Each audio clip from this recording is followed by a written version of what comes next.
They've continued to work and grow and implement their program and are setting the foundation for what they want to get accomplished here over the next couple of seasons. I think one of the most intriguing teams this offseason is the Miami Dolphins. The Dolphins have the capital to do whatever they want. They're competing and building a culture. I believe in team. I would say that.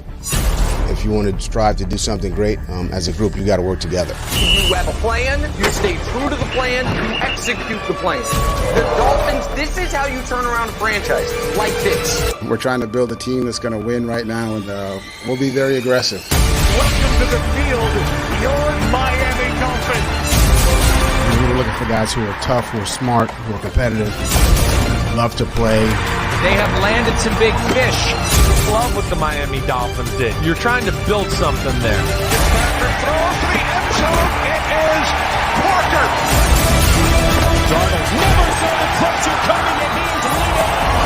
Second wide open. Touchdown. Let's have some fun and play together, man. Win on three, win on me. 1, 2, 3, win. If you can get a group of young men to band together, to believe in one another, to practice and prepare at a high level, then you'll win ball games. Big man, touchdown, picked off by Bobby McCain.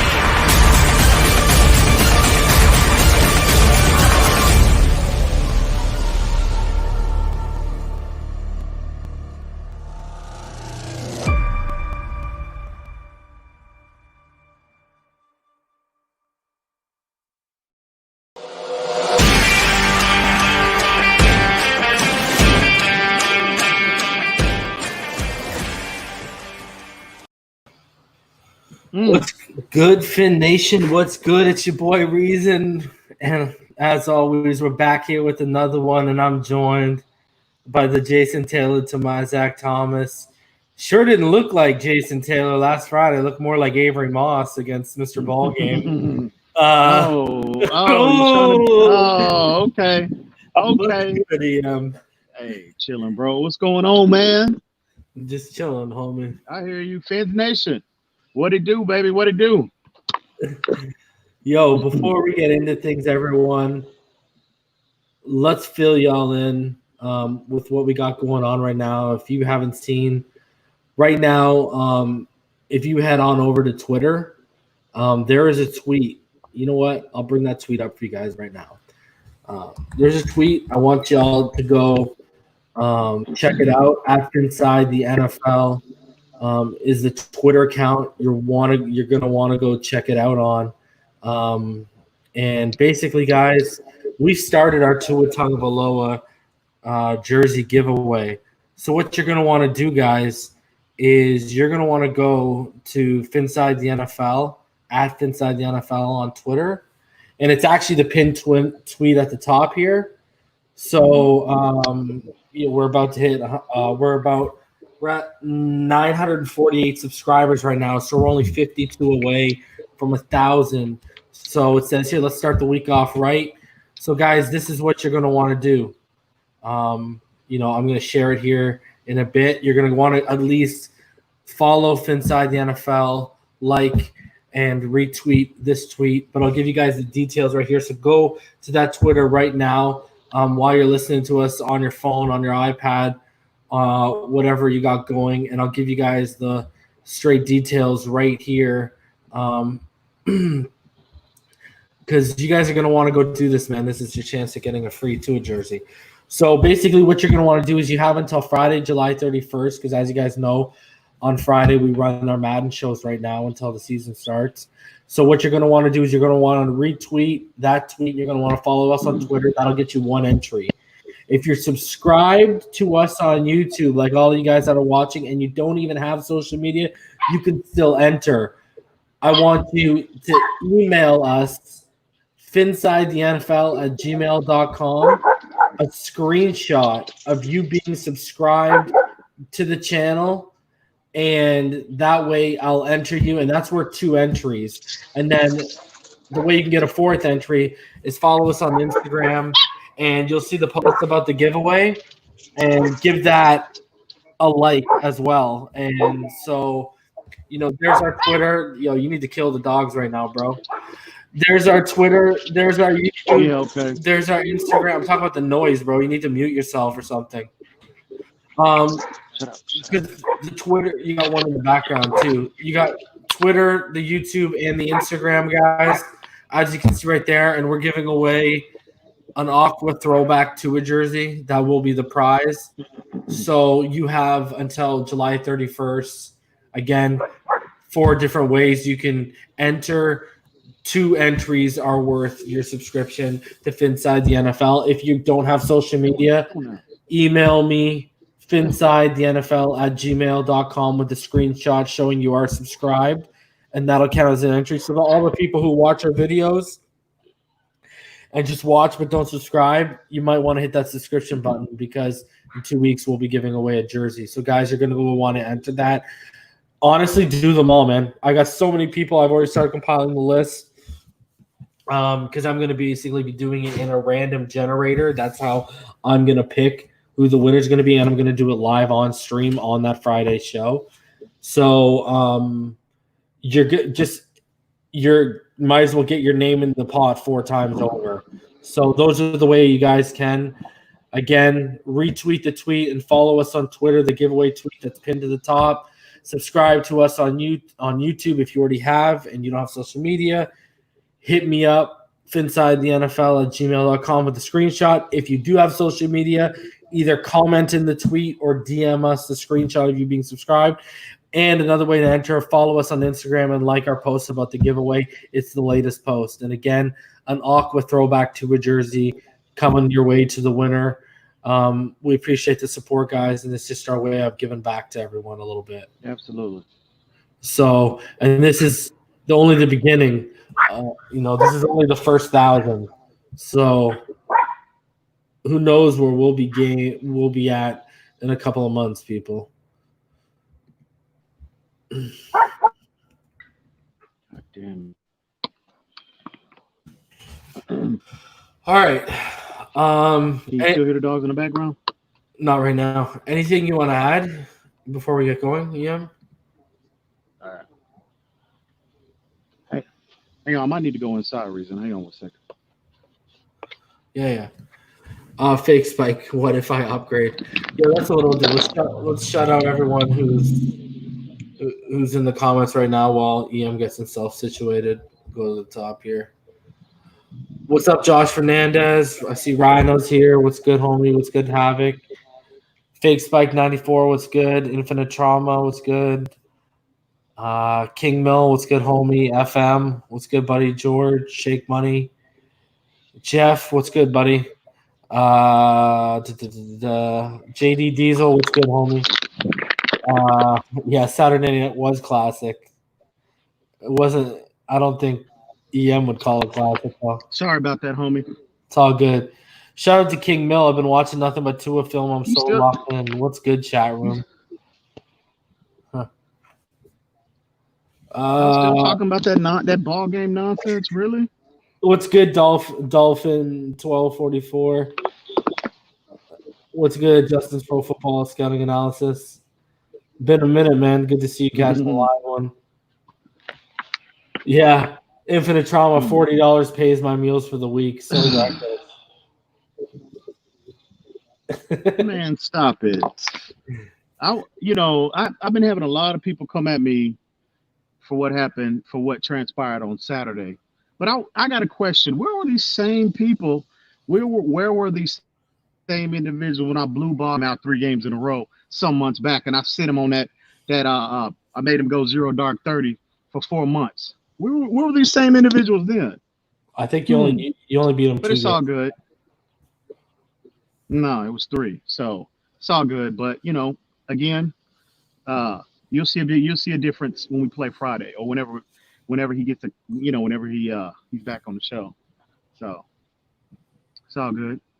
It happens in life. Everybody falls down in life sometimes, but you got to get up, dust yourself off, and keep it moving.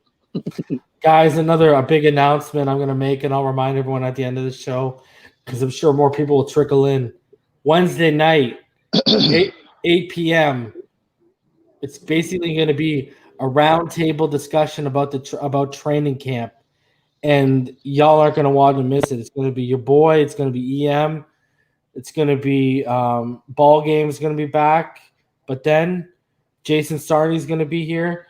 Great One DeVore is going to be here.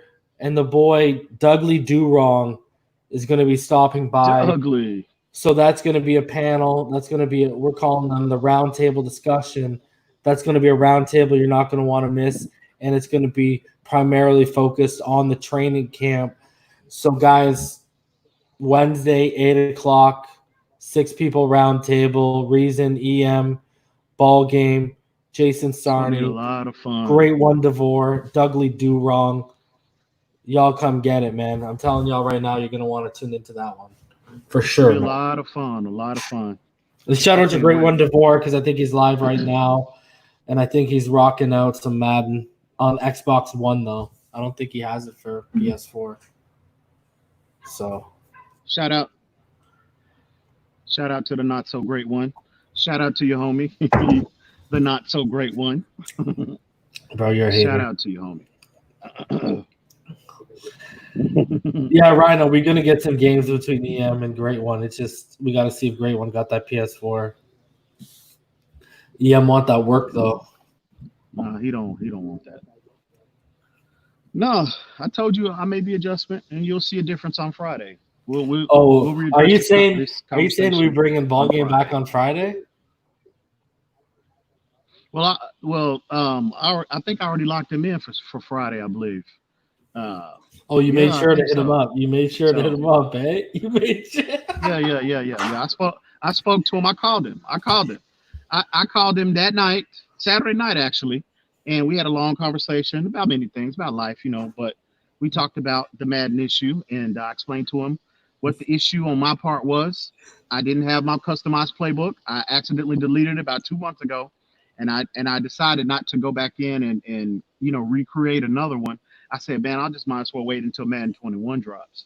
And I explained that to him, and he didn't receive it. He laughed, and said what he had to say, and that's fine. That's fine. I told him enjoy his $40, but you're gonna have to come see me again here soon. So we'll like I said, we will readdress this conversation come Friday. All those same individuals keep that same energy. The ones that's been coming at me since Saturday in my DMs over the PlayStation Network, that Benedict Arnold Havoc, keep that same energy on Saturday.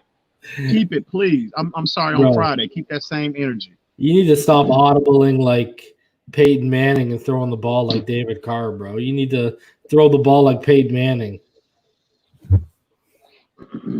I hear you. You get too reckless. You get too reckless. You get too reckless in the second half, man. You get too reckless, bro. What it is? Easy, it's just that lack of respect for ball game, really, to be honest with you. No, bro, he's killing you on that corner route. Even Ryan was pointing out that corner route. I know what he's doing. Bro. I know what he's doing. The guy just corner route. Like Preston Williams feasting. Kalen Ballage and Preston are off that corner. Kalen Ballage out of the back and Preston on that corner were feasting. Don't worry, I'll get him. All right. Well, I want to see, bro. See. Everyone will see that difference on Friday night or whenever it is. We can lock it in. Might be Saturday, might be Friday, but you'll see a difference. So it's all good. George says sounds like a true head coach. We went in and reviewed some tape and made some adjustments. Exactly. We'll be ready next game. Hey, life is all about adjustments. Okay, life is gonna throw you curveballs. You're not gonna get that fastball every pitch. See, I wish you didn't pay him, because then we could have had double or nothing again. We could have doubled up again. No, absolutely not. No, I'm trying to have a $100 game on the channel, buddy. I am a man of my word. No, he won. I'm gonna pay up, because when I get my revenge, and I reel off 4 straight on him, I want my money. I want it that day, that night. So no, he got his. It's all good. So hold on. Can I at least put this in the title? You guys are going to be playing for money on Friday, right? It's for money, right? We're at the money stage, right? We're beyond for free. This isn't the show anymore. This isn't the show anymore. It's $20 a game, right? I can't speak for another. I'm putting that man. in the title. I'm putting it in capitals to help the algorithm. $20 listen, per game. Listen, We're gonna look like degenerates. We're gonna be Hey, the degenerates of the Dolphins YouTube community, bro. I cannot speak for another grown man. I can only speak for myself. I'm down for whatever, whenever. Yo, shout out to MMA fortune teller because he's gonna be doing handicaps on our Friday night games at the rate this is going, bro. I hear you, man. It's gonna be after ball game. If you beat ball game, it's gonna be to come on this channel on Friday. You got to put money down to play. This is gonna be like the back alley Madden of the YouTube community, bro. On Friday nights, we're gonna have to start going to YouTube after dark. We're gonna have to start doing 12 a.m. shows when no one's awake. I know, right? I know, right? Keep that same energy, though. Everybody. Yeah,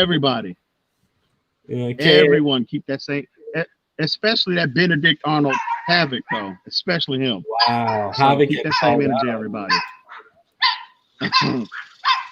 Wow, Kenny says EM sounds like Adam Gase. That's cute. FM says revenge is a dish best served cold. KA all day says reason can we do prop bets? Fake Spike says EM remember inner peace Kung Fu Panda. People want to know what Havoc did. Oh, y'all didn't hear him? Did you not hear him when he was sitting right next to this is the other Benedict Arnold right here, Reason. That's his brother right there, man. Y'all didn't hear them? You didn't hear the color commentary Saturday? Go back and look at the video. You'll hear everything you need. All you gotta do is just sit and listen. Just let it play. Bro, you heard these two. You need to get the sand out of your. You need to get the sand out of your punani. I had a commentary job to do. All right, bro. Yeah, you didn't have to add all that extra commentary that you were adding into the. That's why they call it commentary. Come on, stop it. Man, okay, I hear you. Bro, I do color commentary. I just don't do commentary. I got to do the color commentary too. Hey! All I'm saying, man, just keep that same energy. That's all. Ball game, know what time it is. Y'all can gas his head up all you want to, hype him up. Good, I want that. Bro, you know what he's doing. In 4 games, he outscored you 148-41. I don't have to gas him up. Hey, but you know what? Hey, seriously, you know what's funny though? And I told him this Saturday when we talked. When he beat me before those 2 games, I was not playing with my playbook. And so I was like, dang it, you know what? I can't believe I didn't play with my playbook. Again, I didn't respect his game. I was playing with those scaled down live playbooks that they have available now. So once I went back and I started playing with my playbook, I beat him 3 straight. So you'll see a similar scenario on Friday or whenever it is that we play. Probably more than likely it'll be Friday. So, huh? It was 2 straight. What's that? It was 2 straight. No, 3 straight. I don't even think he was around then when I beat him. Were you on? Yeah. I was. He was on the panel then. He beat you twice, and then you beat him twice. Okay, I stand correct. It's okay, bro. Yeah. Bro, hey, you know what? If you, I'm the best. Listen, I'm saying this. I'm the best in the world. Okay. Well, if that was a 7-game series and you're the best in the world, you'd be the best in the world that's sitting at home because you would have been swept out of the building, my friend. Yeah. Hey, listen, I'm the best in the world. Period. So and I'm gonna show everyone. Hey, listen. You know who you remind me? Hey, you know who you remind me of right now? Okay. Who are you? Go finish what you're saying. Go. Tell me what you're gonna say, bro. I'm the best in the world, and I'm gonna show everybody exactly why on Friday. So the floor is yours. I know. What happened Saturday, it was ugly. It was bad. I've never. Well, I'm not gonna say I've never. Like my early Madden days, I've lost big like that before. But again, you make adjustments. Life is about adjustments. My adjustment is to play with my customized playbook. So I had to go back. It took me 2 hours to go back and assemble my playbook, okay, that I designed for my team. So I went back and did that. So there's no excuses now. And you'll see a tangible difference on Friday, my friend. So if you lose, this isn't going to be really good. This isn't going to be a good situation if you lose. You realize that, right? What? Please explain. What do you mean? Please explain. If you go and lose now, and you're claiming now you're the best in the world and that you fix all the problems, right, and then now you go and lose and you haven't fixed all the problems, then what? What do you mean? Then what? Then what? Hey, I'm gonna continue to smash fools every week, like I've been doing since I've been playing Madden. Ball game is not disrupting anything. If he wins, which he won't, yeah, bro, it'll be business as usual. I'll get him. He'll still have to come see me eventually. So yeah, it's all good. No, it's not gonna be a bad situation. It won't be. So, but keep that same energy, please, everyone. Got people hitting me up on Facebook, bro, laughing, sitting, laughing emojis, bro, talking about that ball game. What happened Saturday? It's ridiculous. Ridiculous. What? Who hit you up? I don't know. Some random. I don't even know who it is. I don't even know who it was, bro. So, yeah, it's all good though. Yes, sir. Well, let's get to it, man. Let's get to enough about ball game foolishness. I don't know, bro. You just remind me of someone right now. Who was that? Denzel Washington, maybe? I don't know who. No, there's a certain wrestler that used to walk to the ring, and he used to. Ric Flair, maybe? Flair? He used to say that he was the master and the ruler of the world. Who was that?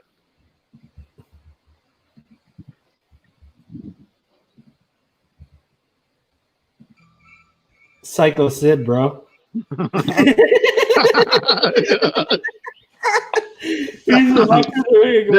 I'm the ruler of the world. And that reminds me of you right now. Oh. You know what, though? He's from Arkansas, too, bro. You know that, right? Yeah, I know. That's why it makes you Yeah. Oh, classic. I swear. No. I don't want to rule the world. I'm just the best in the world. Period. Just the best, bro. Okay. Like the Nature Boy used to say back in the day. I'm the best there is. Period. Kills YT says, reason if I can play EMdolphinfan in Madden 20, whoever loses has to buy Josh Rosen a Josh Rosen jersey. What do you think about that? I don't know, man. It's funny he brings that up because if that does happen, according to that article we found today, we might have to that process needs to be sped up a little bit because it's looking like it's not looking good for Rosen being on this roster too much longer, bro. Yes, sir. All right, so let's get into things right away. Let's start off with I think it's our only non-Dolphins topic while EM barks at his own dog. So NFLPA rep Nate Solder, offensive tackle, basically went over and talked about how he's the Giants NFLPA representative and was basically talking about how if the NFL doesn't do their part to keep players healthy, there is no football in 2020. It's that simple. Man, it's because it's the whole thing is about the whole safety of the workplace, right? Basically, they're saying a source with knowledge of the union's thinking recently explained to PFT that in lieu of a strike, the union would file an expedited grievance challenging the overall safety of the workplace. And basically, they're going to file the grievance if they can't work out a deal on pandemic protocols for 2020. And I mean, I'll say this too. I don't know if you saw, we're talking about the bubble. Did you see that that girl on Twitter? She's a gamer. I don't know if you saw, but she was already invited into the NBA bubble by one of the players. Oh, really? Yeah. Well, Well, actually, she posted the message. She like scratched out who it was or whatever, but she posted the message saying, "Hey, I've already been invited into the bubble." Like well, I did see an article where, yeah, they were already trying to sneak females into into the bubble, man. Yeah, man. These guys are ridiculous, bro.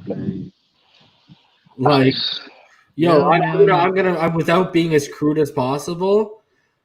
Keep it in your pants, make your millions, and then when it's done, it's a couple month playoff, and then go do your thing, bro. Like, are you for real, man? Like, I think though, you got to really compromise the safety of everyone else who just wants to play. You know what though? I think at the end of the day, Reason, for real, the root of all of this is I just don't think people are taking this seriously enough. No, for sure. I really don't think so. You have some people out there that really think this is a hoax. I saw somebody posting something on YouTube, several videos on YouTube about people, they really don't think, they think it's like some kind of some kind of hoax, some kind of plan to, I don't know. You have all these crazy conspiracy theories out there. But at the end of the day, man, people just are not taking it serious enough. They're really immature in terms of dealing with this. Again, you can I just drive through my city. You can go to any store or wherever. You see people walking around, bro, in crowds still. And, they're not practicing social distancing. They don't have masks on.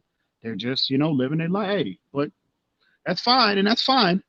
But my thing is, if you're not taking this, if you're not being responsible, if something comes up, God forbid, where you get infected or somebody close to you gets infected, don't come crying. I don't want to see you making these videos crying and posting these videos. Because you had an opportunity to be responsible just like everyone else. I don't want to hear that. Keep that same energy. Like you said, you're going to live your life. People are saying, I want to live my life and I'm going to do this.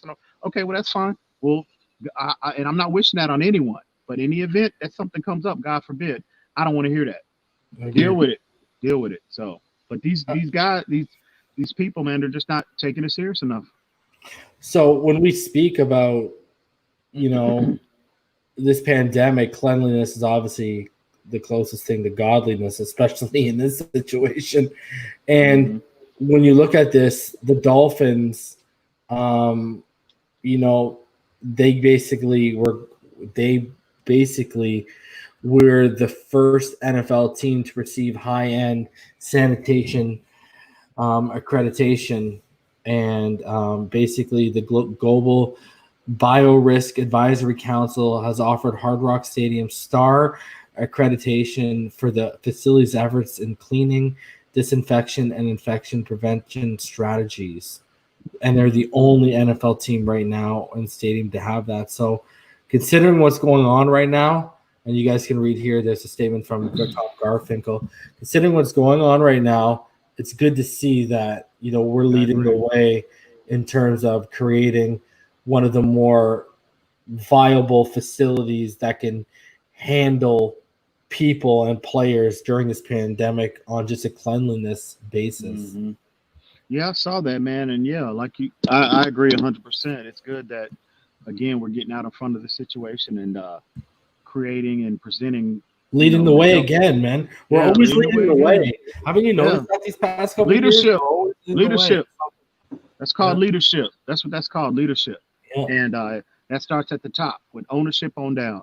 But it's good though that they're again out ahead of this, and they're presenting the healthiest possible work environment. If we do have a season, and be healthy for obviously the players, coaches, training staff, etc., but also as well as the fans. So yeah, it's very encouraging to see that, man. And so hopefully just everybody else can get on board. It's just crazy that we're sitting here in July, bro, and we're the only one. We're the only one that's getting credited. We're the only one that's getting, that's getting credit for this. What are these other, 31 other teams doing? You know what I mean? So, yeah, man. But it's good. It's encouraging to see that. We're out ahead of it and making those preparations. Sure. Lance Zierlein, NFL.com, NFL.com recently did their top 10 Rookie of the Year candidates, and Tua Tagovailoa was ranked 8th. And this is what he said. If Tagovailoa, coming off November hip surgery, proves to Dolphins staff that he's game ready and wins the starting job for week 1, then he'll belong in the top 3 of this list. The reality, however, is that despite his potential, the Dolphins are unlikely to be in any type of hurry to rush him into action, with wily veteran Ryan Fitzpatrick still doing his thing in Miami. Tua could find his way into the starting lineup this season, but I think it's unlikely to be early enough for him to win this award. So basically, the consolation that everyone can find in this is that the only reason he's ranked 8th is because Zerline doesn't believe he's going to be starting right away, whereas he believes a guy like Burrow, who's higher on the list, is going to be starting right away. What are your thoughts on that? Because I tend to agree with that we've said all along that we think Fitz has, even if Tua blows it up, we think Fitz has earned the right to start week 1. It's just if Tua blows it up in training camp, it's just shorten the leash on how long Fitz has to screw up. You know what I mean? Oh, absolutely. You know, I'm in 100% agreement, bro. You know, I agree. I just don't think in terms of the Rookie of the Year award, the possibility of Tua having a chance to win that, I just don't think he's going to – I don't think as we're sitting here in July. Now, this could all change here in a matter of weeks. It could all change, you know.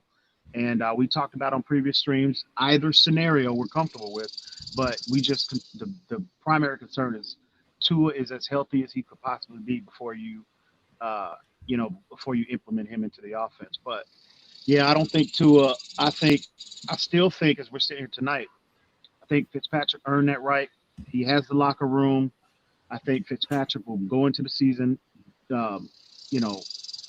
1 as the starter, as he should, and Tua at some point, it's just as far as Tua playing, as far as his snap count is concerned, how many snaps that he's going to get in the regular season, it just depends on how well we're doing, the overall team is doing.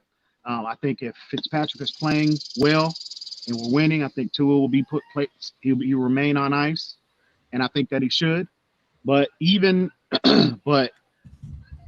the scenario comes up to where Fitzpatrick reverts back to his, if he gets sloppy and he starts, he reverts back to Fitztragic, well, you have no other alternative but to, as long as Tua is healthy, to start him. But yeah, I don't see that with Fitzpatrick. I think, I've talked about this. We've talked about this, a lot this offseason about what we expect from Fitz, with improvement around him in this Chan Gailey's offense that he has a high level of familiarity with.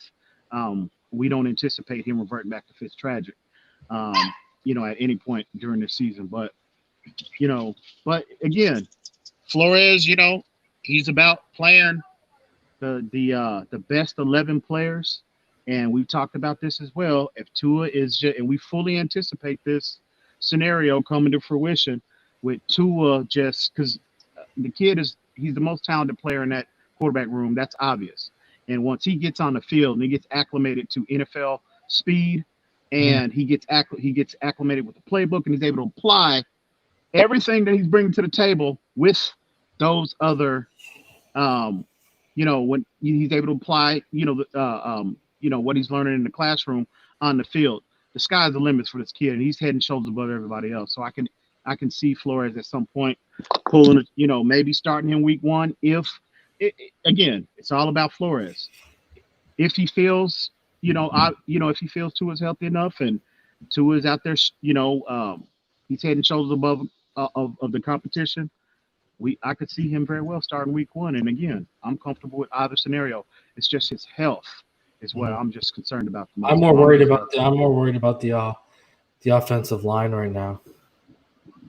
That's a concern as well. I agree 100%. That's a concern. And I mean, what I mean by, well, I want to get a plug in though, because we're kind of going on a tangent right here, and we've got more people in the room. We've got more people in the room than when I announced it earlier, guys. Wednesday night, 8 p.m. We're gonna have Great Wonder Ford, Dudley Durong, Jason Sarney, and we're gonna be bringing our boy Ball Game back. A 6-person roundtable discussion And it's just going to be about training camp, and y'all aren't going to want to miss it. We got something special lined up for y'all. So, again, Wednesday night, 8 p.m., Reason, EM, Dougley Do Wrong, Great One DeVore, Jason Sarney, ball game. Don't miss it, guys. Anyways, continue. Not miss it. Continue on. But yeah, again, that in terms of the rookie of the year issue, no, I just don't think, Tua's going to be able to. He won't play enough, I don't think. Hopefully, because that'll mean we're winning. You know what I mean? So I want to see Tua. We all know how I feel about him.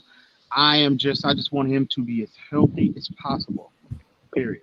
So we'll see how it unfolds. This could all change in a matter of weeks. Yeah. We'll see. All right. So on to the next thing here. Madden.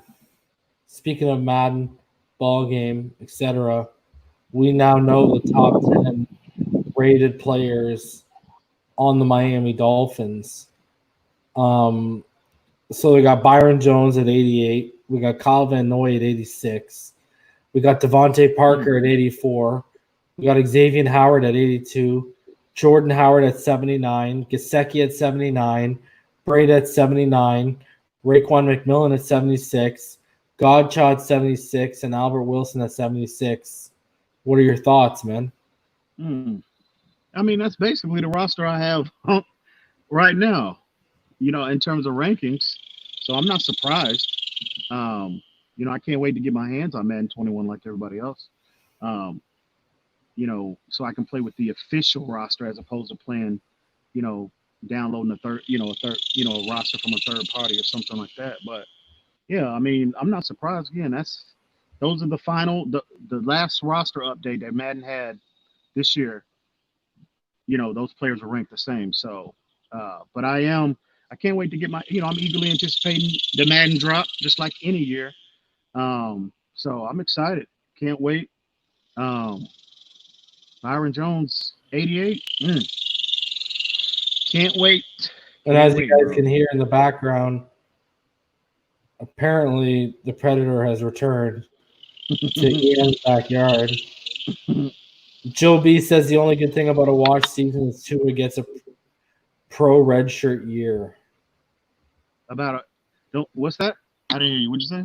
Joe B says the only good thing about a wash season is Tua gets a pro red shirt year.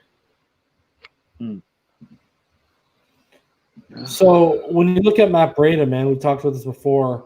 He's about to be a free agent. And it's came out a couple of days ago that we haven't even discussed an extension with him. And then Fanatic put out an article today basically saying that the Dolphins are being sensible to not discuss a extension so far with Matt Brieda.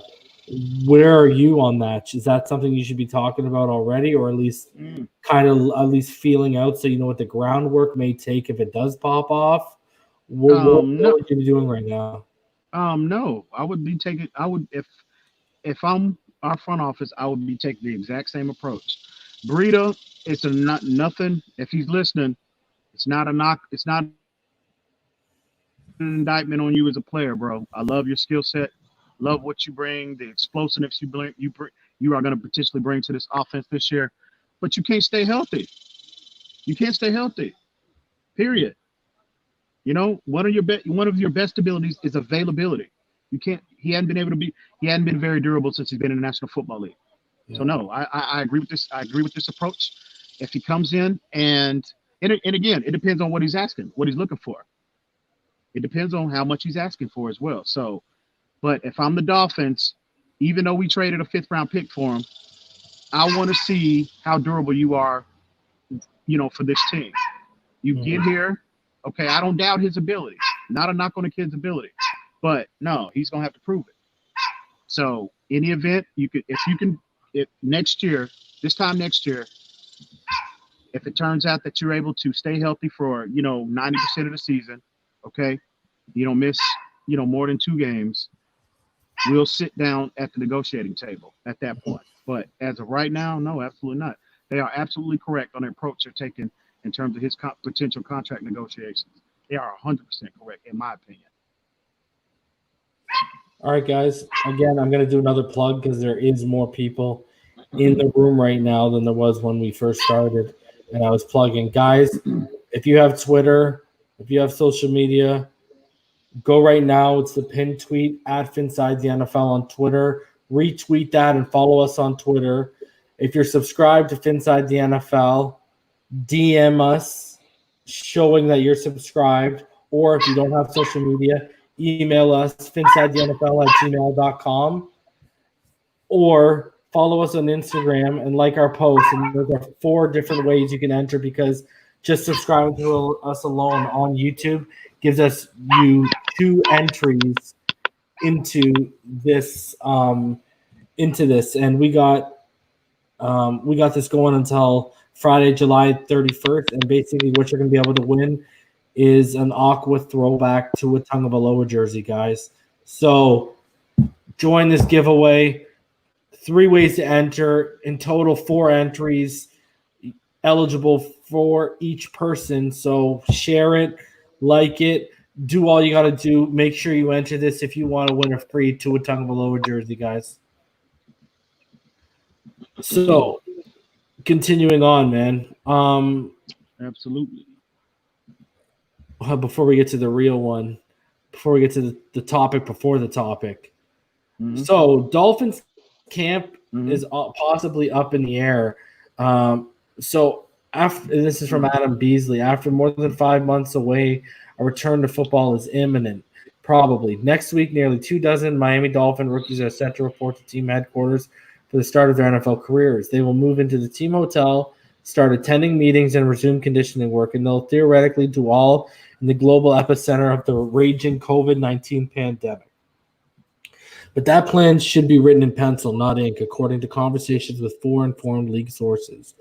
The Dolphins have communicated with their players that everything is up in the air, according to a source familiar with the situation, and that the team could see things getting pushed back. Another plugged-in source told the Miami Herald the full start of camp is still on for July 28th, but that could literally pivot on a dime. I think we get a hard answer this week. Officially, the NFL still plans to begin its regular season September 10th, with the Dolphins scheduled to visit the New England Patriots 3 days later. And NFL spokesman Brian McCarthy told the Herald Monday that there's no change to our approach in training camp. So what are you thinking, EM? Well, I've been consistent.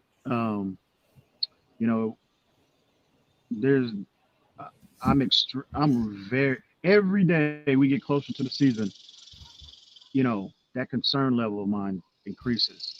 And we're starting to see these articles pop up. What I feared, I know nothing has been confirmed yet, but it's just concerning, and especially being in Florida, and that's the hot spot in terms of the whole world, in terms of, the infection rate.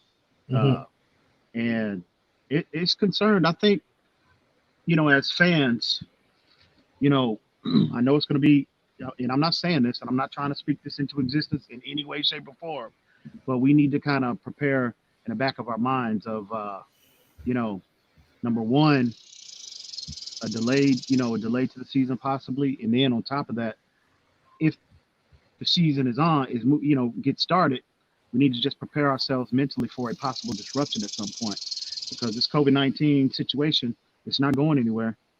Trust me, it's here to stay. And, the lack of our, government or whoever you want to lay blame to being able to get out and properly prepare for this situation, it starts there.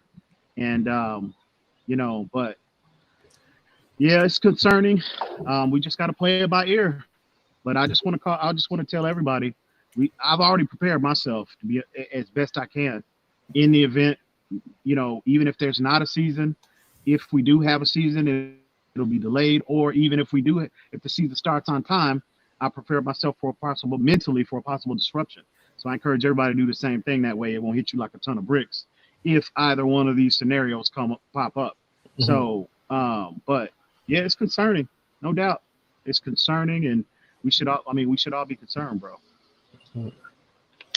Basically, Rhino says, I'm waiting for EM to pull out his shotgun and get that Predator. Carlos asked EM, do you have snake repellent? It's not a snake, dude. Joe B says, I'd rather delay it than start and stop it in terms of the season. Well, and again, we're seeing, if you know, and here's a point. I'm going to say this. In terms of inviting outside individuals inside the bubble, bro, if the NBA players are doing it, best believe the NFL players are going to be trying to do the exact same thing. Yeah. So, and all it's going to take is get one person to come in to whatever team, and get up and close and personal with somebody, bro. It's going to be a wrap at that point. Mm-hmm. And so, all we can do is, I just hope these players are just I just hope they're taking this thing serious enough and they're being responsible. Because if they don't, we won't have a season, bro. We won't. Period. Yeah, for sure. So let's get into the juicy one before we get into what defenses we think will pose a challenge for the Dolphins in 2020. And this happens to do with Josh Rosen, bro. Josh who? Josh who? Oh, Josh Rosen. Did you say Josh Rosen? Yes, sir. Can you hear me? Yeah. The dog is just ripping, bro. So, people within the Dolphins organization reportedly are doubting Rosen as he enters his third season, according to the Sun Sentinel. Hang on. Hang on 1 second, Risa. Hang on.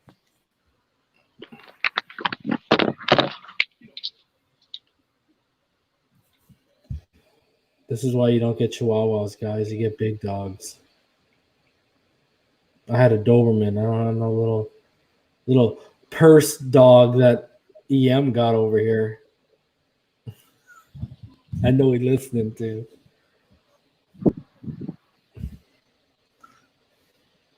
Hold on, guys. EM has to go put his Chihuahua in his purse. His little French poodle. His little teacup poodle. Guys, it's a teacup poodle. I want y'all to realize that.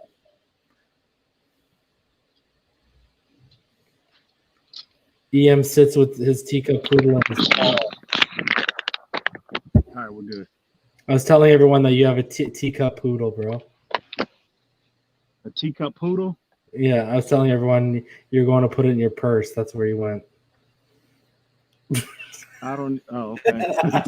I don't even know what that is. A teacup poodle. You can that's a monster right there.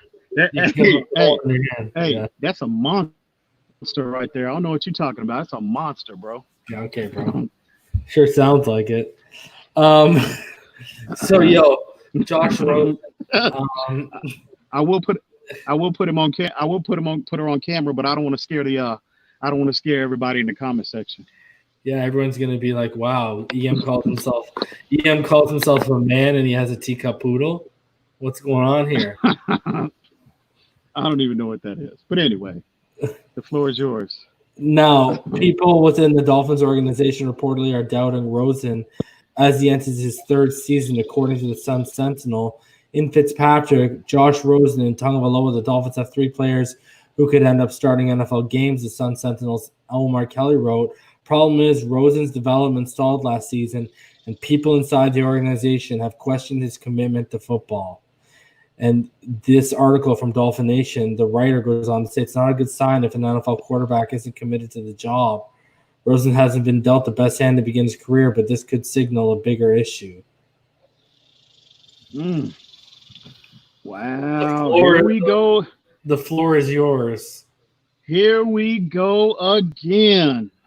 Another year in the same articles, the same whispers about this player are resurfacing. Here we are again, another summer.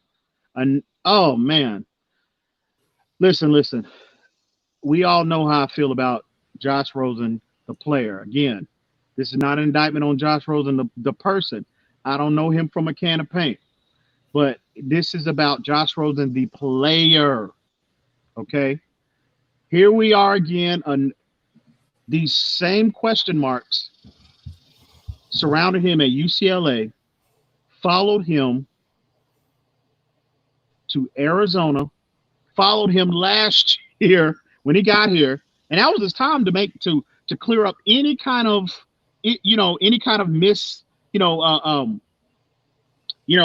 any kind of cloudiness regarding his willingness to put the work in and anything about his work ethic. Last year was his opportunity to get rid of all of those concerns, right? Mm-hmm. But what happened? We started hearing these things that he's the last one out on the field, the first one off. Remember those articles we kept seeing, we kept hearing? A lot of people were writing about. Mm-hmm. Here we are again, and we all know what a tragedy he was once he got to see the field. We all know how big of a tragedy he was. So again, another year, and here we are sitting here hearing another article about question marks about this kid's work ethic. Oh my God, I'm telling you now, bro. Well, that's been the thing, right?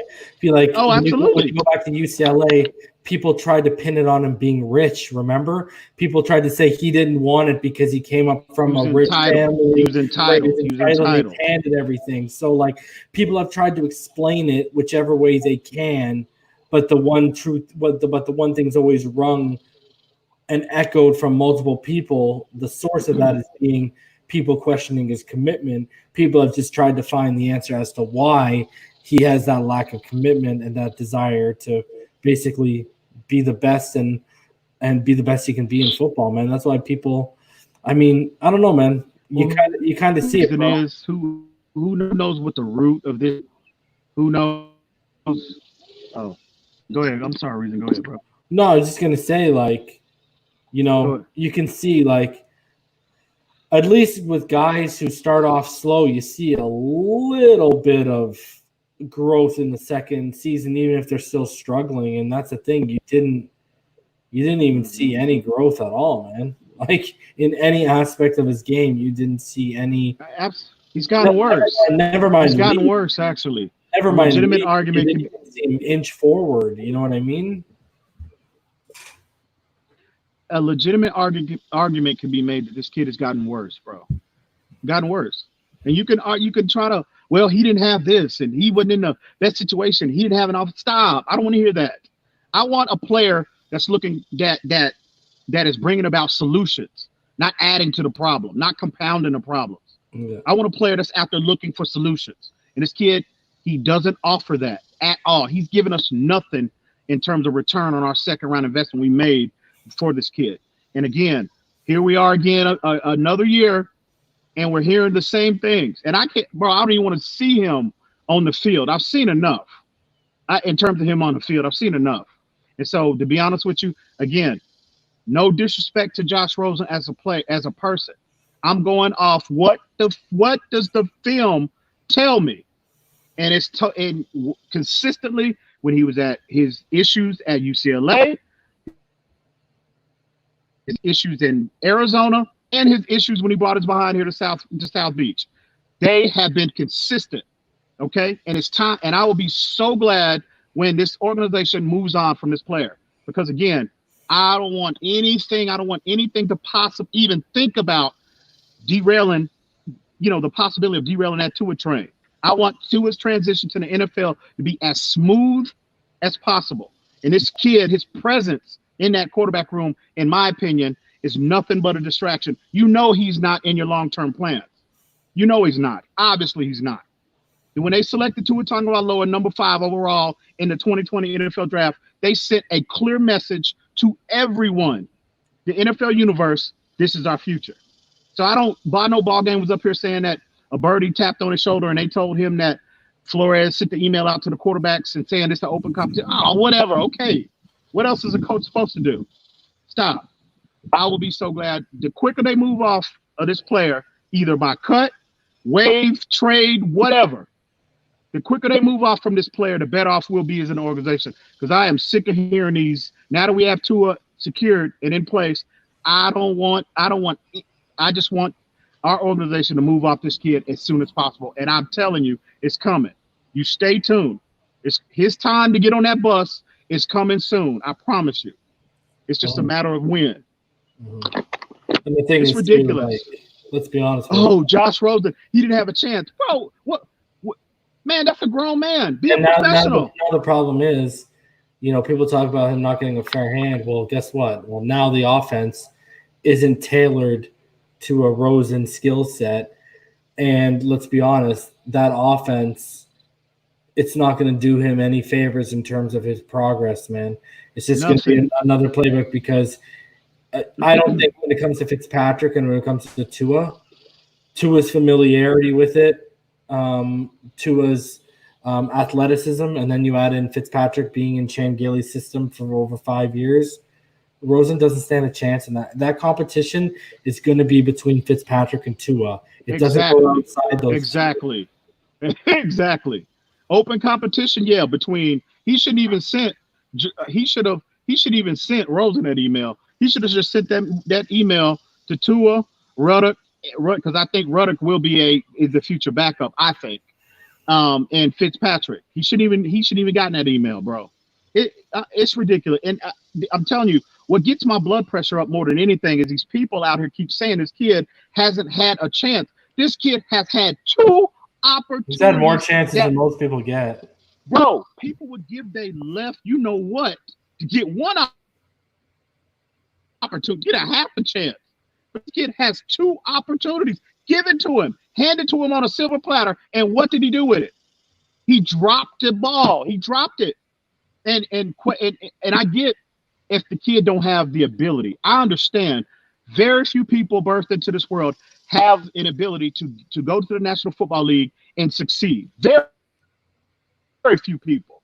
So I'm not critical on his ability so much. It's these question marks about his work ethic. That is what's, heightened all of my criticism. This is what's heightening everything. Man, bro, come on, be a professional. You're a grown man. Take some pride in your craft. Come on, Tua's doing it.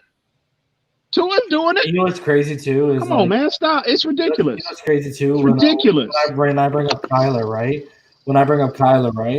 So Kyler, all they did in Arizona was they added J.R. Sweezy, right? But then people will be like, oh, well, they changed their offense up. They went to an air raid. Okay, well, what's the one thing that happens with air raids, especially with Cliff Kingsbury? Air raids, for the most part, the majority of the routes take time to develop. So you need blocking.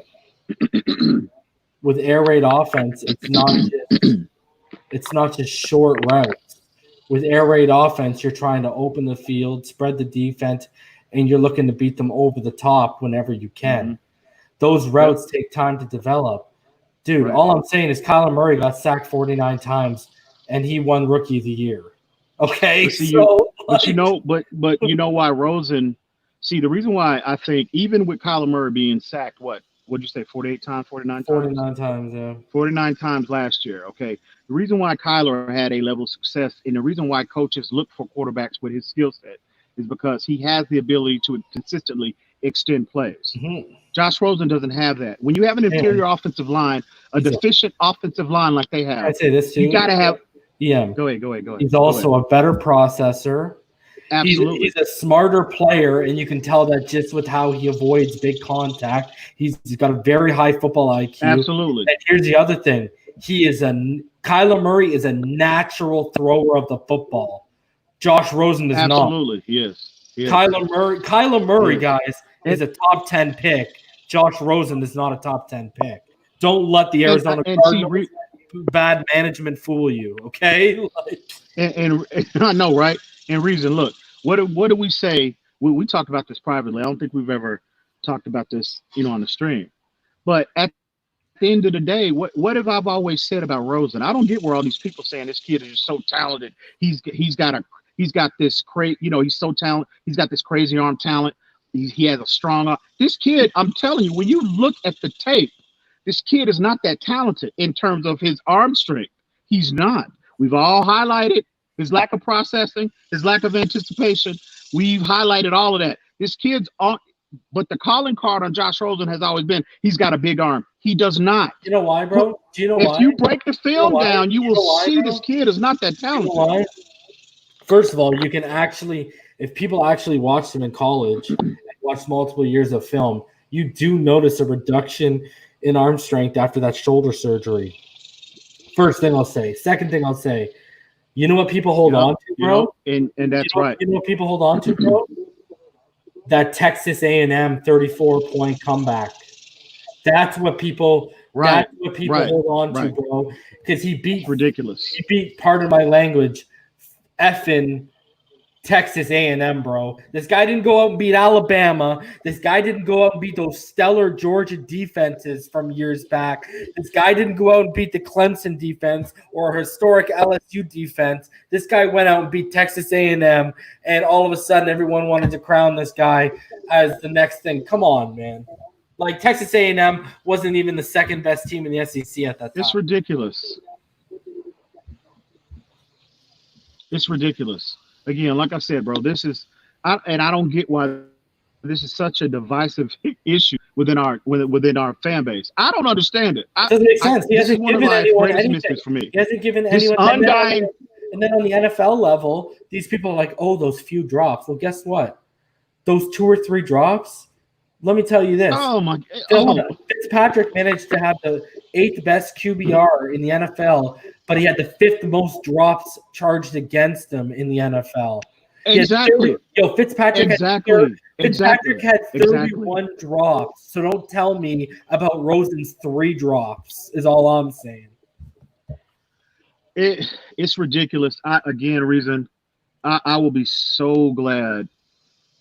I'm telling you, it will be such a relief for me. The reason why the XFL, where I'm at. the reason why the XFL called him when the XFL was operating. Listen. We talked about this privately. When I get that email, number 1, and then 2, when that news drops of him being traded out of town, cut, waived, or whatever, okay? I don't care where I'm at, bro. We are going live that very moment. Do you hear me? Oh, I just don't get why this has been such. I've already got the thumbnail ready to go for when Rosen gets his butt naked.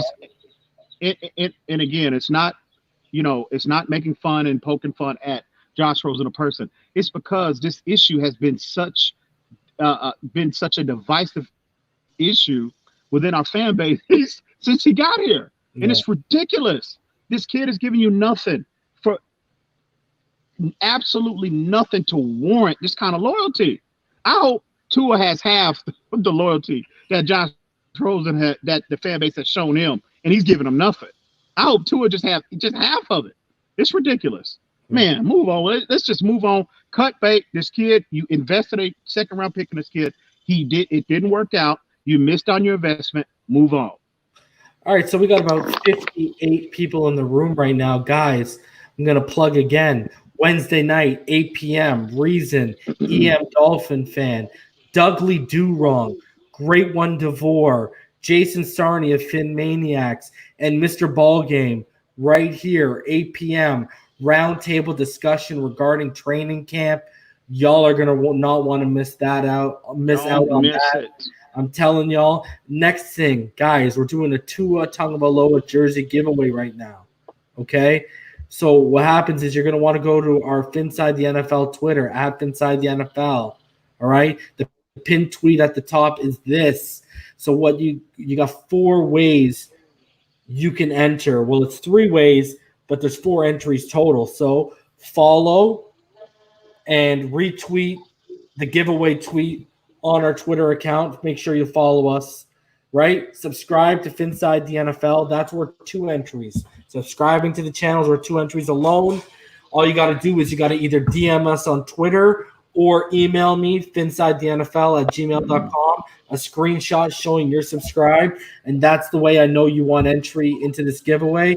Also, another way to enter, go to our Instagram, Phinside the NFL, follow us, and like the giveaway post, and boom, you'll have 4 entries in right now. We've got a ton of entries going on right now, so make sure you got until July 31st on stream is when we're going to be announcing it, and I'm going to be using a randomizer for the giveaway that's going to pick one person. So, guys, Twitter, YouTube, Instagram, make sure. And Wednesday night, Reason, EMdolphinfan, Dudley Do Wrong, Great One DeVore, Jason Sarney of Fin Maniacs, and, of course, Mr. Ballgame, training camp, roundtable discussion. The Miami Dolphin Knights of the Roundtable is what we'll call it, boys. Must-see TV. You're going to want to see that, guys. Don't miss out. Okay. So let's go over. We basically looked at the schedule, and like we did with the running backs, and like we did with the running backs, and like we did with all the different, we went through the running backs that we think will pose a challenge, the quarterbacks, et cetera, et cetera. We've done the defense now. Defenses we think will pose a challenge to the Miami Dolphins. And usually, as you guys notice, every list we just manage by chance to get 5. Well, we got 6, but the 6th team is kind of like on a cusp, and it's more because of coaching. We kind of think they might take a step back because of what they lost, but we don't want to discount the coaching and what the coaching has been able to do in terms of turning coal into diamonds. And let's start off with them, I guess. So the number 6 team on the list is the New England Patriots, and there's 2 reasons why. Stephen Gilmore, obviously, but mainly because Bill Belichick, like I said, he's been able to turn coal into diamonds consistently. So they're kind of a cusp team. They're not really on this list, but they are on this list because we're covering our behinds in case Belichick does wind up bringing something together with his team. When you look at this team, bro, when you look at past a guy like Stephon Gilmore, they added a sleeper I really wanted in the draft, and Josh Uche from Michigan. Huge fan of him. They added Kyle Duggar, that stud safety, to go along with Devin McCourty and, of course, Patrick Chung. When you look at the linebacking core, Dante Hightower, stud. When you get past that, you're not really seeing much other than Josh Uche, who's an outside linebacker. They're in well, and you got Chase Winovich, who's on the outside too. I guess you can count him. When you look at that interior, Lawrence Guy, Adam Butler, it's nothing really that's going to send shivers up and down your spines. But when you look at it, that secondary is pretty decent. The linebacking core, especially if Josh Uche ends up being what I think he might be, that linebacking core is pretty decent. But then on top of that, they have one of the better defensive-minded head coaches in the NFL. So when you look at this team, bro, what do you think in terms of, are we right to put them on a cusp team as a team that could overperform, or a team who could hit the expectations that we expect, which is taking a few steps back from last year? Well, when you're looking at a Bill Belichick coached defense, just his presence alone is enough to to be concerned, would cause anybody to be concerned. But with that being said, we know how good their defense was last year. And you fast forward to the offseason that they had a lot of key pieces left on in particular their front 7. Okay, you had Danny Shelton, which is that centerpiece, that anchor in the middle of that defense. Okay, you had Jamie Collins going to Detroit, who was a huge piece of what they did last year. He had a huge year for them last year. We all know Calvin Illinois is now down here in South Florida. I say down here, I'm in Texas, but you know where my heart is. But we know Calvin Illinois is down here in South Florida. Those were 3 huge pieces, foundational pieces to their defense last year. Now, with that being said, I do anticipate a drop-off, in particular in the front 7. With those 3 players no longer in Foxborough, but they still have a very, very, very good secondary. And again, the presence of Bill Belichick, we should definitely not take them lightly, but I do anticipate a significant drop off. We won't see that defense. Now, I could be totally off base by this. I could be totally wrong. Like you said, Bill Belichick could pull a rabbit out of his hat and put a defense on the field next year that's, in terms of rankings, is very similar to where they were this past year. That's a possibility. Okay, I'm not going to be shocked if that happens, but I don't think so. Those were 3 huge pieces that they lost, and then in terms of what they brought in, you brought in a rookie, 2 rookies, and I don't even think they brought anybody in terms of on their defensive line to replace Danny Shelton's presence. I don't think so. So So with that being said, yeah, you should anytime Bill Belichick, we should all be, as Dolphins fans especially, we should all be concerned with the presence of Bill Belichick. But I anticipate a significant drop. We will not see that defense we saw last year. I really don't. And again, even if we do, and you saw what we did to them just in November when they had all of these pieces and they had their whole entire defense intact. We saw the punishment that we gave them in December. So even if he does put a defense out there that resembles that team from last year, and your point, am I concerned? Maybe, but am I scared? Absolutely not. Mm-hmm. So I anticipate a significant drop off from that team. Yeah, it would have to be. It would have to be the historic type of defense we saw in the first 8-9 weeks last year for me to actually be like, okay, we got a serious problem on our hands. Other than that, my stance on it is they have a good secondary. They have good pieces in their linebacking core, and I know Belichick can polish you know what and make it look like gold.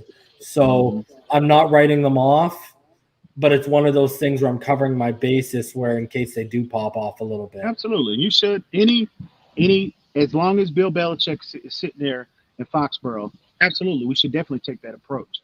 Agreed. But no, I think we have no, I'm not scared, I should say. Yeah. Okay, so the next team we got on that list is also an AFC East rival. Number 5, we got the Buffalo Bills, brother. Obviously we got the stud, Tre'Davious White, Levi Wallace, not too bad himself. Not really worried about the Josh Norman addition. This isn't 3 or 4 years ago. I do love their safety pairing with Micah Hyde and Jordan Poyer. Their linebacking core, Tremaine Edwards and Matt Milano, I think they're really good. But other than that, linebacking core, once you get past those two, it's average at best. I agree with you. I do think Ed Oliver is going to, when you talk about their front, I do think Ed Oliver is going to eventually be something special. Quinn Jefferson's kind of a stud. He does a lot of things really well. They've added A.J. Epinesa. They've added Brian Cox Jr. Trent Murphy's been there. He's kind of a stud coming off the edge. They added Mario Addison, and they got Jerry Hughes. So they're pretty good up front. Their defense is pretty well-rounded. My only question, I do like their edge depth. I think other than Ed Oliver and Quentin Jefferson, their interior depth is just like in their linebacking core after Matt Milano and after Tremaine Edwards, their linebacker core is you know what I mean? But we all know how much you love Tremaine Edwards. Tre'Davious White is a top 10 safety in the NFL. I think Jordan Poyer and Micah Hyde together are corner. Corner. Sorry, my bad. Are top 25 safeties in the NFL. I'll put them in the top 25 for sure. I think they're a really well-rounded.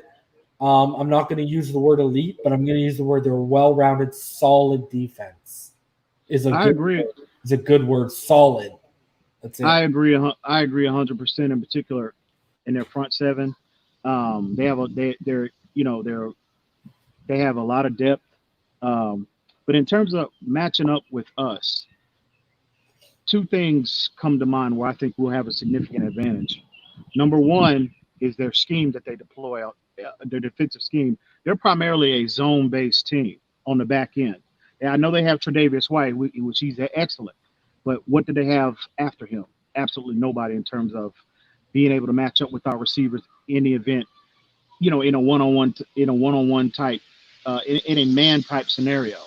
Okay, so I think, and really, to be honest with you, Tre'Davious White, when he was matched up with Devontae Parker last year, it was like, you can even notice if Tre'Davious White was even on the field in both games. So, number 1 scheme, they play a lot of zone on the back end. I don't think, and again, if you don't have those dominant players that can get to the quarterback, that can impact the quarterback in 1.5 to 2 seconds, which they have good players, but they don't have those dominant Joey Bosa, Jadeveon Clowney type presence on their front, on their defensive line. That's a recipe for disaster. Now, can our offensive line hold up? Hopefully we can. Hopefully. But their scheme, number one, and two, I just don't think they have the secondary to match up with our receivers. I just don't. You're going to have to prove it to me. They're going to have to prove it to me. Again, I could be totally off base by this, but I just don't think so. I think that we match up from that position on the boundary extremely well with a lot of teams, let alone the Buffalo Bills. But I just don't think they have it up, in the secondary to minimize our skill position players to a point where, they can actually, in terms, they can actually beat us, twice next year. I just don't see it, bro. They might be able to get one in, we all know how teams play on the road. They might get one in Buffalo, maybe, but I just like how we match up with them personnel wise. I really do. I think Tre'Davious White, I think top 10 corner. I think Devontae Parker made a lot of corners look silly. Even Stephon Gilmore, who's a lot of people would argue is the best corner in the NFL right now. So I think that was just a matter of Devontae last year was just a man on a mission and a matchup nightmare for a lot of elite corners. Hopefully that continues. I think the thing is, Levi Wallace is decent. He's decent. That's the thing, I think. But I like their safety pairing. I think their safety pairing is really good. Yeah. But I do think once you get into those, that when your third corner is a washed-up Josh Norman, you got problems. You know what I mean? Speed's gonna kill you.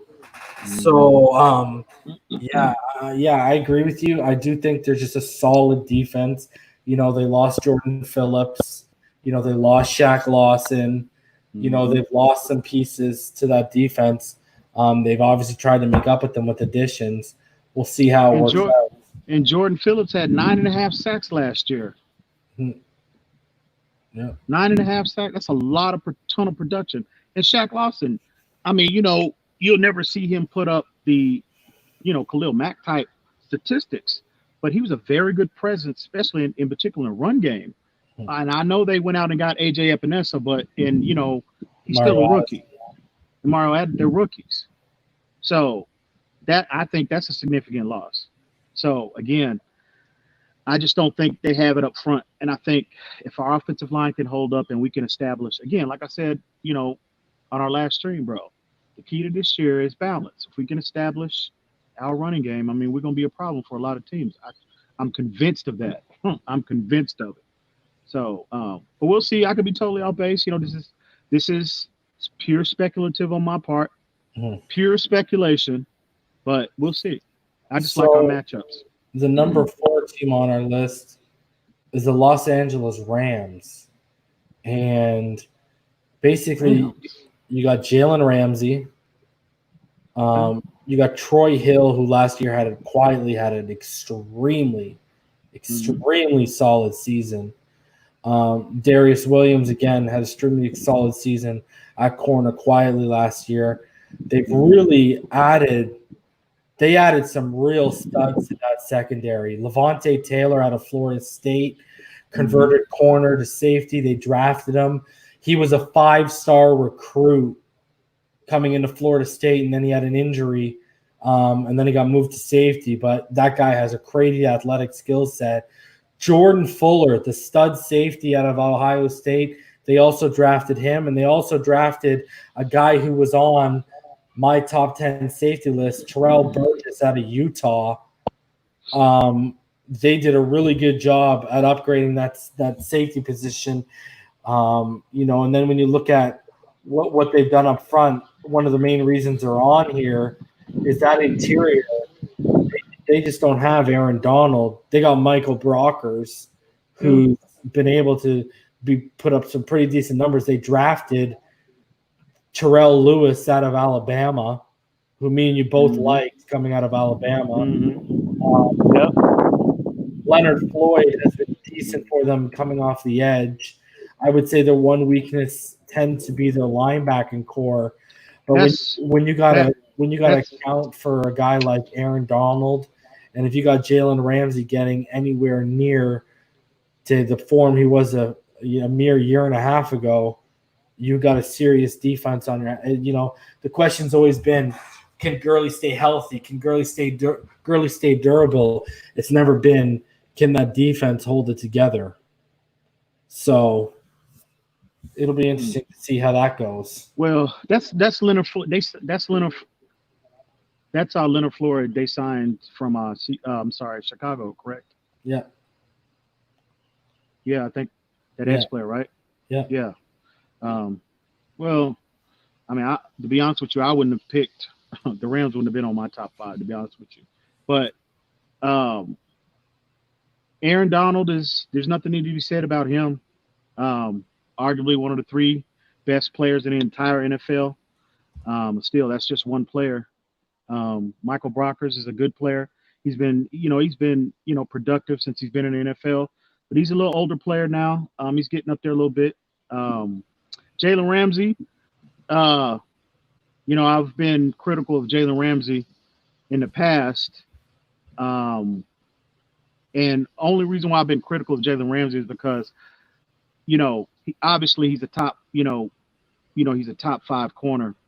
He's been for a long time. But I would like to see more discipline and more. I like to see more discipline in terms of the technical aspect of his game, as opposed to just getting by on his sheer physicality. And I hadn't seen that growth since he's been in the NFL. Maybe that might change this year. Maybe not. We'll see. That remains to be seen. But overall, I mean, there's a lot of uncertainty with this defense. They brought a lot of players in, unproven commodities reason, and they lost Clay Matthews last year, and I think he was there. Was he? I think he led their. No, I don't think he led them in sacks. Who was that other player? Dante Fowler. Okay, They lost him. I think, Dante Fowler was there in terms of sack leader. He was their most productive player last year. They lost both of them, him and Clay Matthews.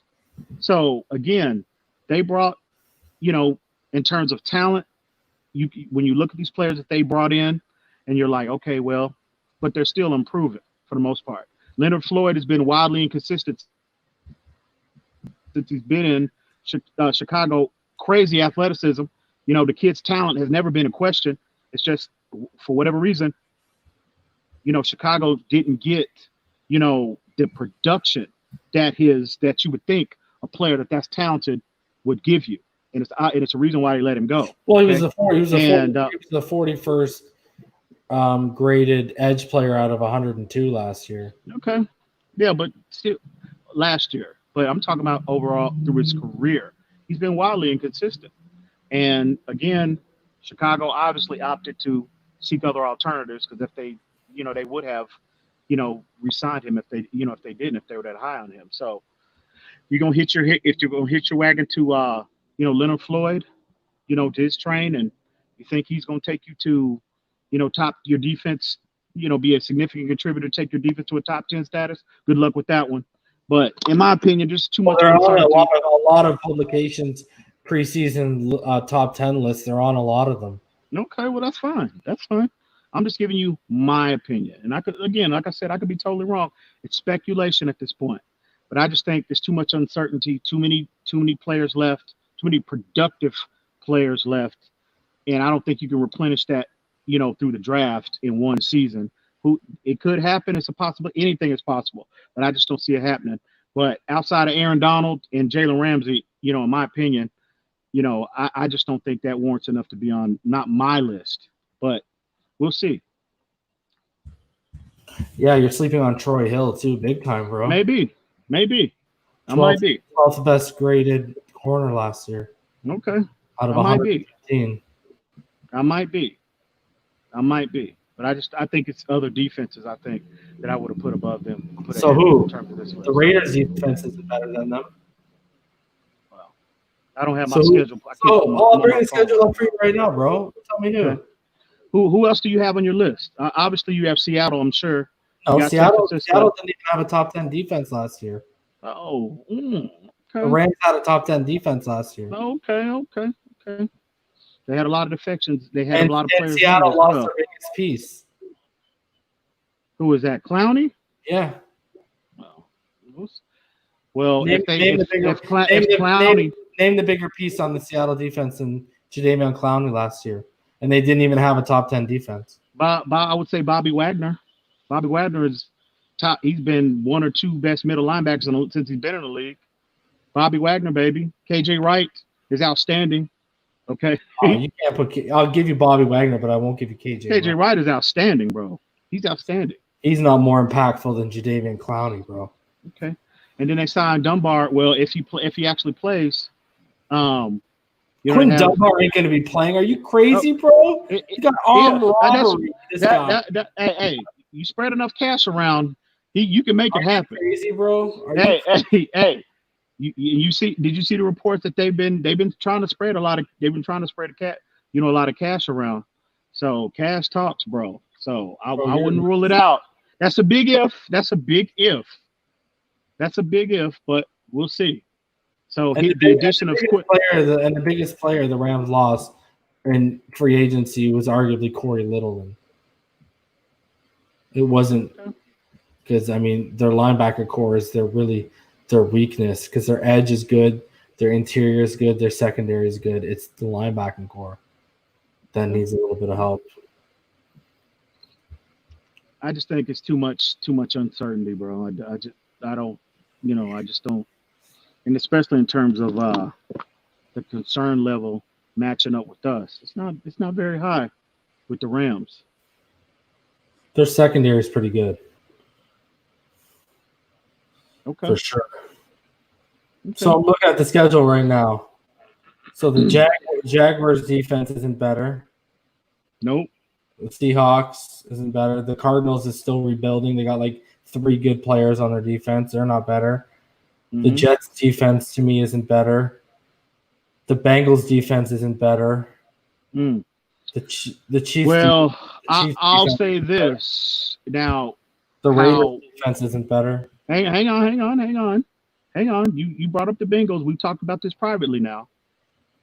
Now, I'm not going by what they did last year. I'm going by the additions they made. I'm projecting them this year based off of the additions that they made this year. I think the Bengals shored up their interior, which was a big issue next to their interior line was a big issue last year. And I think they shored that up with shored that up. What's that? Shored that up. That's what I said. You said shored that up. So you're making fun of my accent now, bro? Is that what you're doing? No, I'm just saying shored, not sure. Anyway, they solidified their interior line this year, which I felt was an issue, probably the biggest issue on our defense last year. I think they got better up front. Okay. I think William Jackson is a very underrated cornerback. I think very talented. I just think overall the Bengals, they have a lot more talent than people, a lot of people have been sleeping on that team, the overall talent level. Now, how they gel and how they play together as a team, that remains to be seen. But again, I'm not as down on the Bengals, them as a team in terms of their talent as a lot of people have been on offense or defense. So, but we'll see. I think they added I think Trey Waynes and Mackenzie Alexander are average. I think William Jackson's average. I think Von Bell's okay. DJ Reader was clearly their best addition. Geno Atkins is a beast still. Geno Atkins is still a beast. Carlos Dunlap. Those guys have been there. Yeah, and they've been good players for a long time, bro. I think their linebacking core is pretty weak. Aside from that might be the biggest question mark. Well, I think their secondary is pretty weak too. Trey Waynes and Mackenzie Alexander, Trey Waynes was okay in Minnesota. Trey Wayne, well, you can say what you want. I just think personally Trey Waynes was in the wrong scheme. I think he's crazy talented, crazy, but I just think he was in the wrong scheme. So I don't know how they're going to deploy him. And Von Bell, he's all right. Von Bell's all right. I'm not going to be writing home about him. You know what I mean? I hear you. Plus, I think also they were tanking. If there was a team last year that was tanking, it would have been the Cincinnati Bengals. Well, it was obvious when what's his face didn't come back. So, AJ Green, they have, but they have talent. I'm telling you, they have talent on both sides of the football, in my opinion. So the next team up on the list would be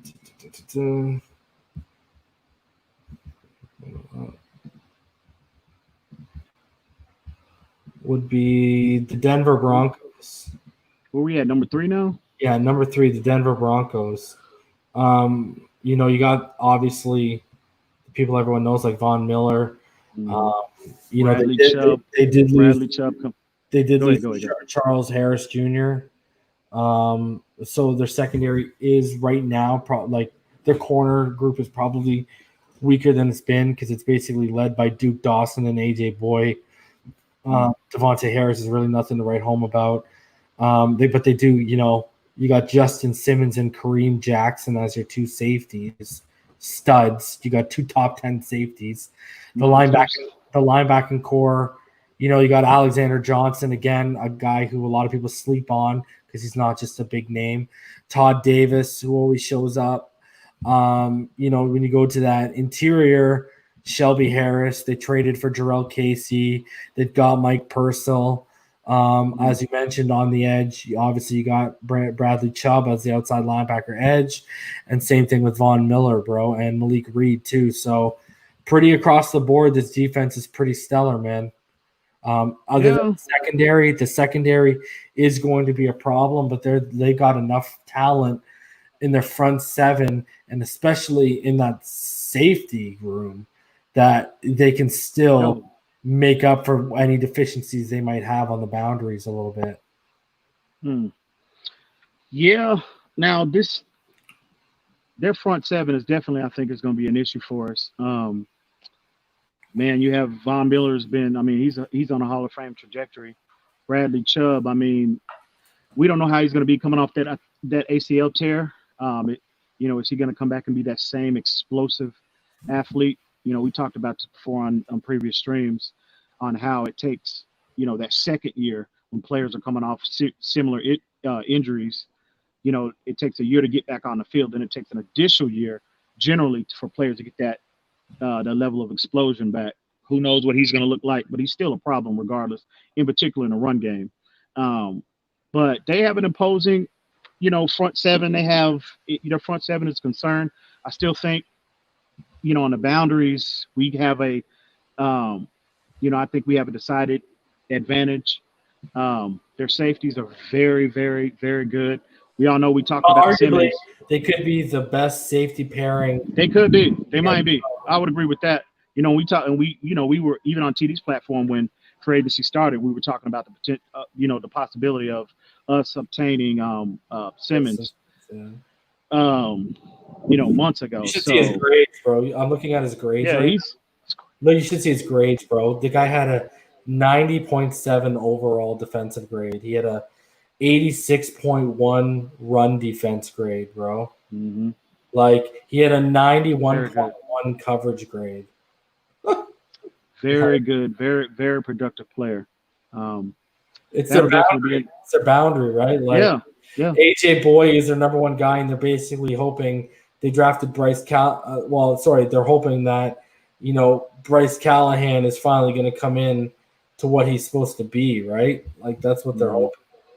And then they have Vic Fangio as their coach. He's another outstanding defensive mind. There's a lot to like about their defense, but I think we have a clear advantage on the boundary with our skill position players.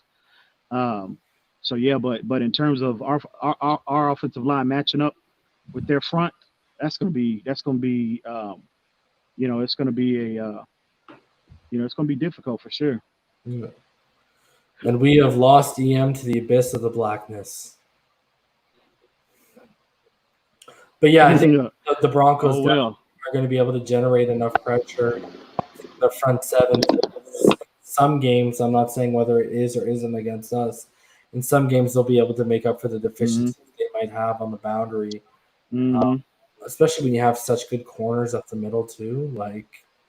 It's crazy if they still had a Kib to live from 4 years ago and managed to hold on to Charles Harris.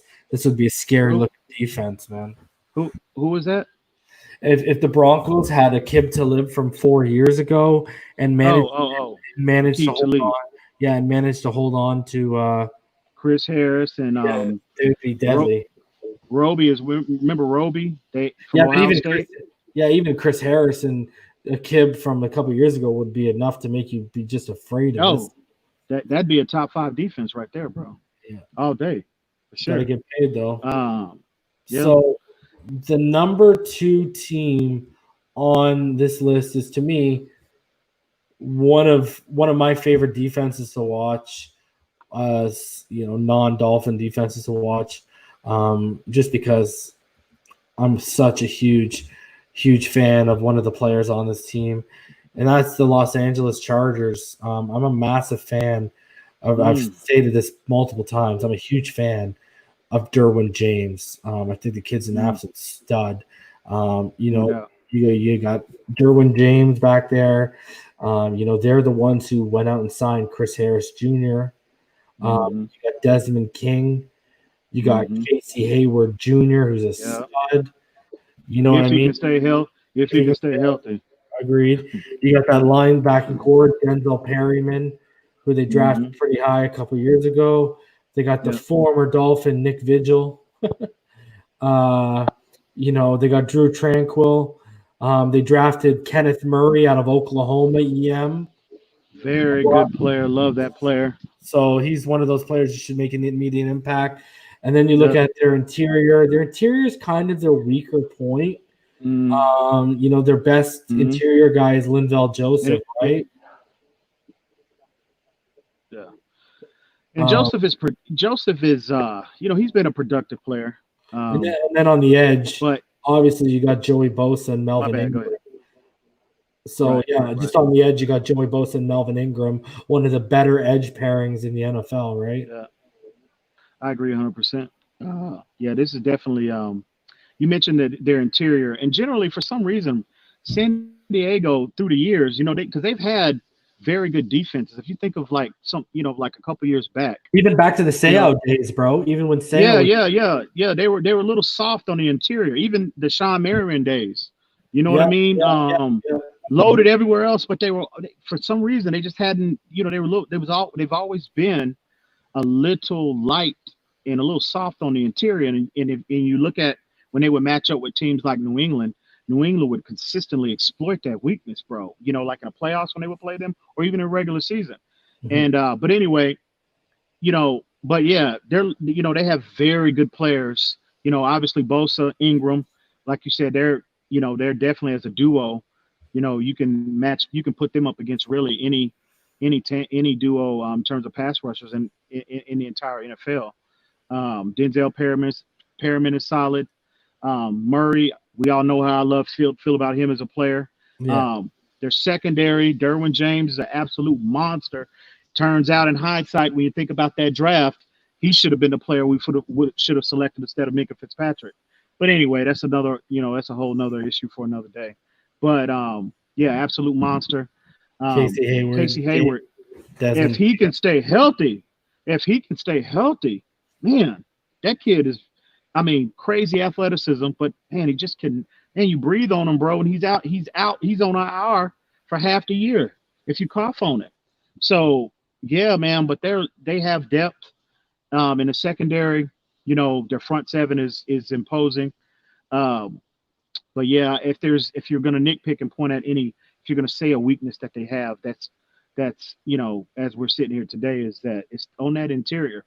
And that this team, their secondary, they have the depth to match up with our skill position players. So this definitely won't be a cakewalk. This is a concern, a legitimate concern. Let's just hope our defense. You know what? It's funny, bro. They've got the secondary, but they've also got everything else in the front seven other than the interior to give us a problem too. Yeah. Right. Let's just hope our defense can match them when we face. Our defense will hold up and we can match whatever.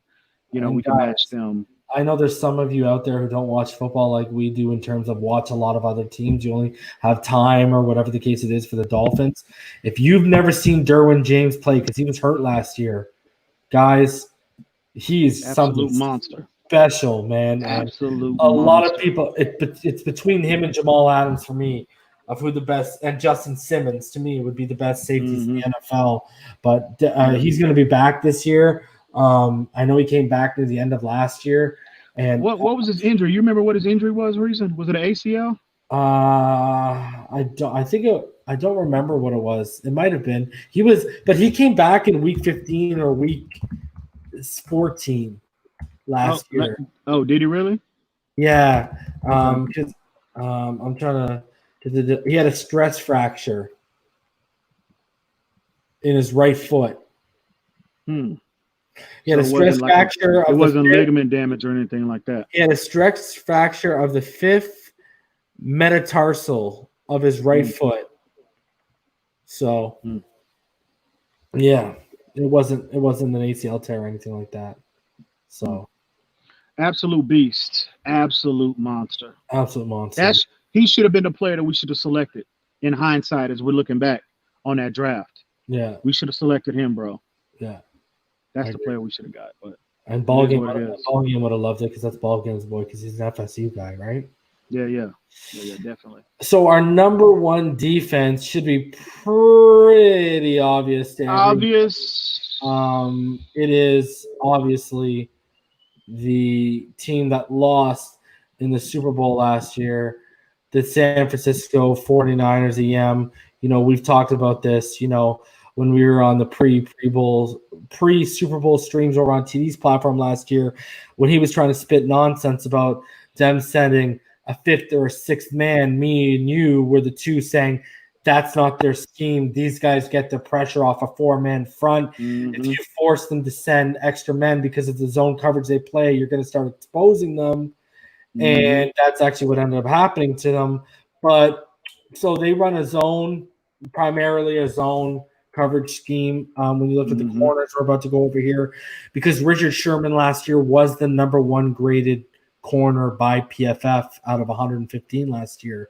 Kwan Williams was the number 7th graded corner last year. And in zone coverage, right? This is just overall. So it counts for zone, man, all that. And Emmanuel Mosley was the 32nd. So they got some pretty highly graded guys. Obviously, we went over, they run zone. And then when you look at their safety, they got Jimmy Ward, who's he's a pretty good player. People can say what they want about Tart. I'm not a huge fan of Tart. Their linebacking core, obviously, really decent with Fred Warner, Dre Greenlaw, Quan Alexander is who they brought in the Tampa Bay Buccaneers. Yeah. So he was really good next to what's his face, who's the stud linebacker in Tampa. Levante David. Yeah, him and Levante were carrying that for a while there. You look at who they got coming off the edge. Obviously, they got D Ford, Nick Bosa, Arik Armstead. DeForest Buckner is going to be a bigger loss than what people think. I know they replaced him. I know they brought him in they brought in Javon Kinlaw, but again, just like any rookie, I don't care where they're picked in the draft, there's a heightened level of uncertainty there.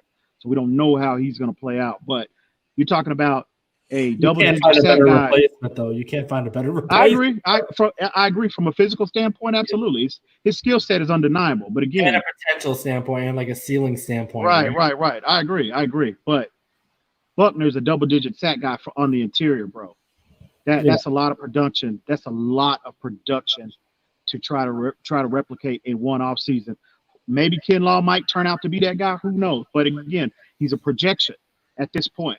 So, but I'm in agreement with you as far as their defense overall.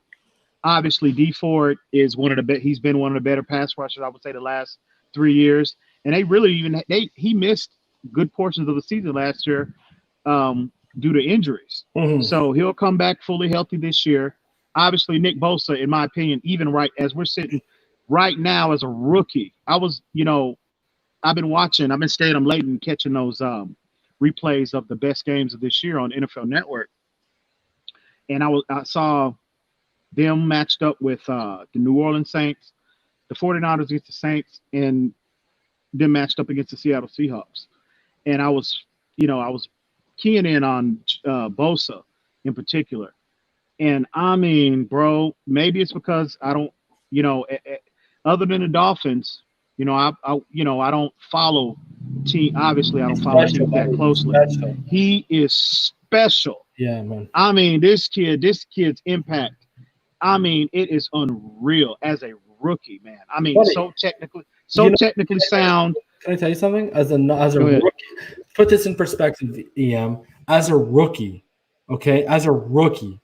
there were 102 edge players graded last year by PFF. Mm-hmm. As a rookie, he was number 2. Yeah, I know. Crazy. This kid, I'm telling you. I was just looking at he's so clean. His technique is off the charts. His hand placement, bro. His power, and I think in terms of his explosion, that kind of, if you're gonna nitpick, he's better than his brother. When he came out, if you want to nitpick, yeah.